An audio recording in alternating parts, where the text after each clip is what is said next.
যি সময়ত ধ্যান কৰোঁ সকলোখিনি পাহৰি যাওঁ। ভগৱান আমাৰ পকা ঘৰ এটা লাগে, দিলে পকা ঘৰ। ভগৱান বগী ধুনীয়া ছোৱালী লাগে, দিলে ৱাইফ হিচাপে পালোঁ। ভগৱান ল'ৰা এটা লাগে, পালোঁ। ভগৱান আৰু বেছি নকওঁ দেই যে ভগৱান মোৰ ল'ৰাটো পেটত আছে, অলপ ভালছে ৰাখিবা, কিবা ভুল চুল যদি কৰিছিলোঁ মাফ কৰিবা। প্ৰাৰ্থনা যদি এৰি দিওঁ মই যোনদিনাখনে মই তাৰপৰা বিধায়ক হ'ব নোৱাৰিম। যিকোনো ধৰ্মতে চকু মুদি প্ৰাৰ্থনা কৰাটো এইটো এক প্ৰকাৰ ধ্যান।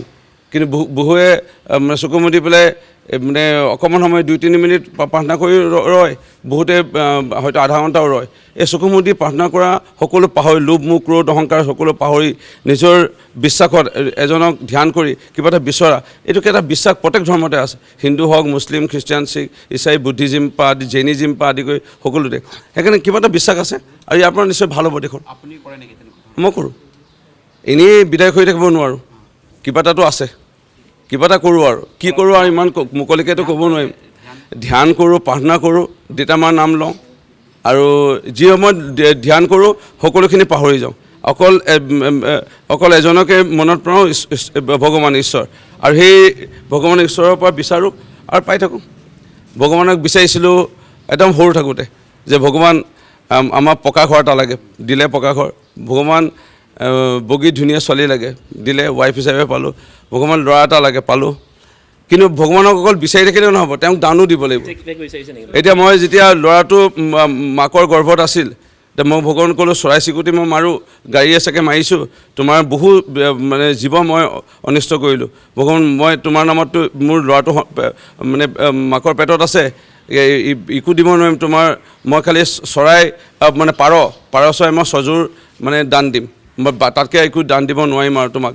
এই তোমাৰ মানে জীৱ মই হত্যা কৰিছিলোঁ, তোমাৰ জীৱ মই কোনোবাই চাগে মাৰি খালেহেঁতেন, মই কিন্তু এই জীৱ দান কৰিছোঁ বুলি কৈ ছযোৰ মই পাৰ এৰিলোঁ। ভগৱান তাৰপিছত ক'লোঁ যে ভগৱান আৰু বেছি নকওঁ দেই যে ভগৱান মোৰ ল'ৰাটো পেটত আছে, অলপ ভালছে ৰাখিবা, কিবা ভুল চুল যদি কৰিছিলোঁ মাফ কৰিবা। একো দিব পৰা নাই। ঢেকীয়াখোৱা বৰনামঘৰত 2টা ডাগৰ মাহ প্ৰসাদ তিয়াবলৈ টৌ দিছিলোঁ। সেইকাৰণে দানো কৰিব লাগিব, প্ৰাৰ্থনাও কৰিব লাগিব, ভক্তিও ৰাখিব লাগিব, কিন্তু দানটো খুব দৰকাৰ।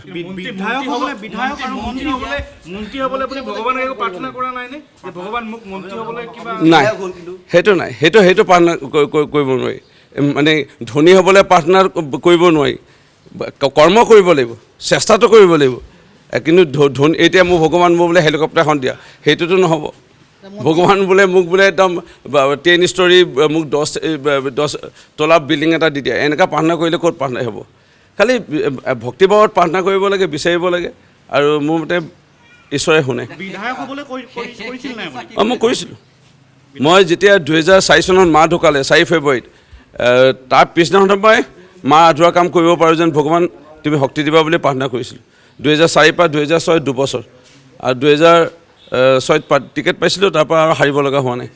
কাৰণ প্ৰাৰ্থনা যদি এৰি দিওঁ মই যোনদিনাখনে মই তাৰপৰা বিধায়ক হ'ব নোৱাৰিম। প্ৰাৰ্থনা, ভক্তিভাৱ, ঈশ্বৰৰ নাম ল'ব লাগিব। নিজৰ মোৰ দেউতা 90 চনত ঢুকালে, আজিৰ পৰা 34 ইয়াৰ্ছ আগত, 36 বছৰ আগত। মা ঢুকালে 2004, 20 বছৰ আগত। দেউতামা নাই, আজিও দেউতামাৰ ভগৱানৰ থাপনা কিনাৰতে দেউতামাৰ ফটো আছে। ৰাতিপুৱা গা ধুয়ে দেউতামাক প্ৰথমতে আঁঠুকাৰি সেৱা কৰোঁ, ধূপ চাকি জ্বলাই লওঁ, তাৰপিছতহে ভগৱানক জনাওঁ। আৰু মোৰ মতে সেই দেউতামাক আজিও আঁঠুকাৰি সেৱা কৰি অহাৰ কাৰণে মই বিধায়ক হৈ আছোঁ। দেউতামাক মই যদি আঁঠুকাৰা এৰি দিওঁ, অহংকাৰ আহি যায় মোৰ মনত, ঘমণ্ড আহি যায়, তেতিয়া মই বিধায়ক হ'ব নোৱাৰিম।